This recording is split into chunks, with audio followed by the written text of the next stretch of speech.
Il y a encore peu d'années, et juste avant la départementalisation, au gré des employeurs locaux qui étaient les maires, les régimes de travail étaient très hétéroclites. Selon les rapports de force du moment, le temps passé à la disposition de l'employeur allait du simple au double. En 1978, à la faveur d'un accord dit accord Power, et à la suite des mouvements sociaux importants dans la profession, le 24-48 devenait la référence.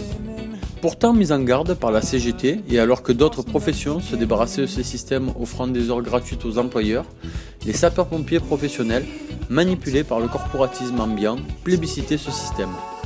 Pour rappel, on parle de système d'équivalence quand pour 24 heures de travail, on n'est payé que 17 heures, certaines heures étant considérées comme actives et d'autres comme passives.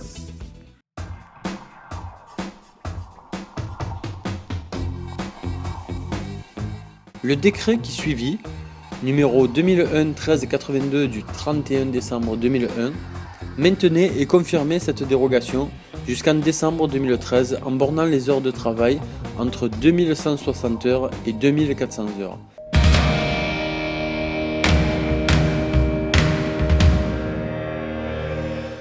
Dans les Bouches-du-Rhône, le conseil d'administration du SDIS, sous la pression des personnels, retenait à l'époque 95 gardes pour les sapeurs-pompiers professionnels de moins de 50 ans et 90 pour ceux qui avaient 50 ans et plus.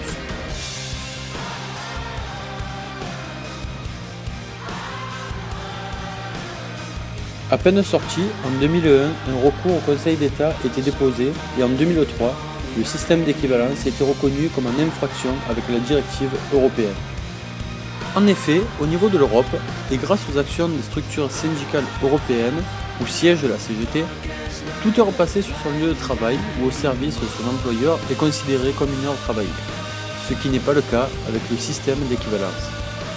Depuis, la France avait le devoir de se mettre en conformité avec l'Europe et modifier le décret 2001-1382 sur 3 points. Modifier l'annualisation des heures, le nombre d'heures pouvant être au mieux semestrialisé, ne pas dépasser 2256 heures supplémentaires comprises, et revoir la situation des logés qui en compensation d'un logement devaient rendre des heures et donc dépasser le quota horaire.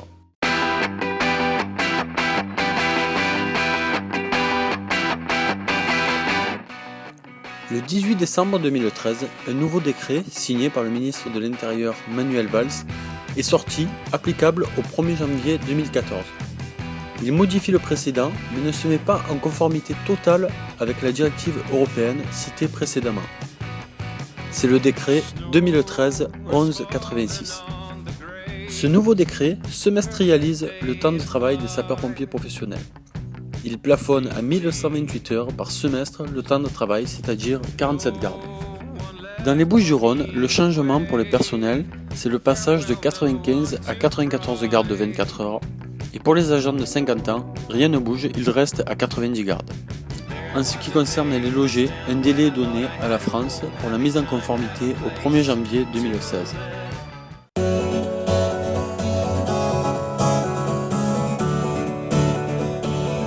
À peine sorti, ce décret, là encore, est attaqué de toutes parts, car il ne satisfait personne. Pour rappel, la loi parle de 1128 heures semestrielles, autrement dit 2256 heures annuelles, heures supplémentaires comprises.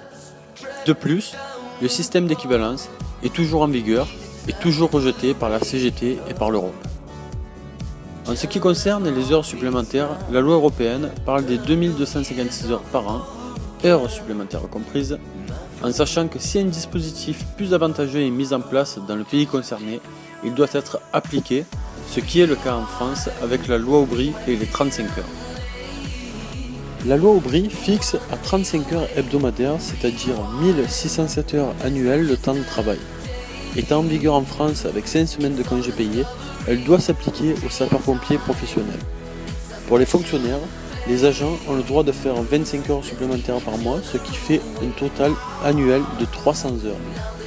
Par conséquent, le temps de travail des sapeurs-pompiers professionnels, qui sont des fonctionnaires comme les autres, doit être borné entre 1607 heures et 2256 heures en moins de 300 heures supplémentaires, c'est-à-dire 1956 heures annuelles.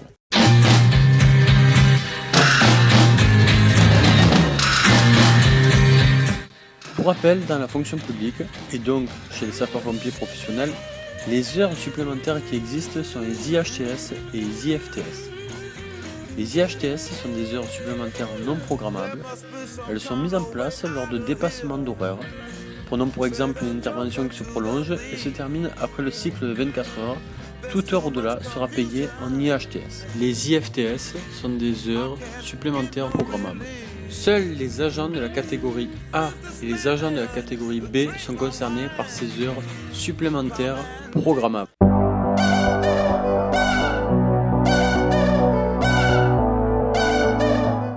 C'est dans ce contexte, où un décret national s'impose à tous malgré ses insuffisances coupables et à cause de la volonté manifeste prise par le haut commandement du SDIS 13 de saboter toute avancée sociale en ce domaine, que la CGT du SDIS 13 a fait la proposition de mettre en place un dispositif de temps de travail compris entre 1607 heures et 1956 heures pendant une période de transition établie par un calendrier, avec un plan de recrutement de sapeurs-pompiers professionnels échelonné et indispensable, afin d'arriver à terme aux 35 heures hebdomadaires sans système d'équivalence et donc payé heure pour heure.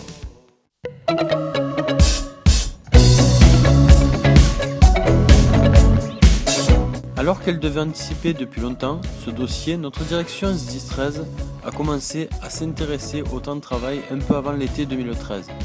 Période qui n'est pas des plus propices aux disponibilités des militants syndicaux, surtout dans notre région qui connaît un fort pic d'activité dû au feu de forêt. 8 réunions de groupes et de sous-groupes comprenant un élu politique, une seule fois, le haut commandement et les 3 syndicats représentatifs, CGT, SAE et Avenir Secours, ont eu lieu pour n'aboutir à rien, si ce n'est de nous confirmer que notre direction et nos dirigeants politiques ne souhaitaient pas passer à l'heure pour heure. Pourtant, les propositions de la CGT ont été importantes pour permettre la mise en conformité et le passage aux heures pour heure. Nous pensons qu'il n'est pas normal que dans une même profession et souvent au sein d'un même centre de secours, certains agents fassent 35 heures par semaine et d'autres atteignent jusqu'à 72 heures cette même semaine.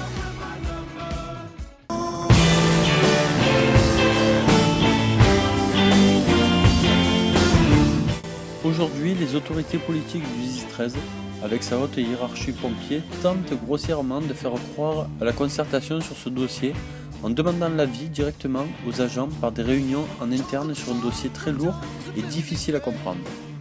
Par cette pratique totalement inefficace, elle cherche à nouveau à contourner les syndicats pour tenter de manipuler les personnels et leur faire avaler encore et encore des couleuvres.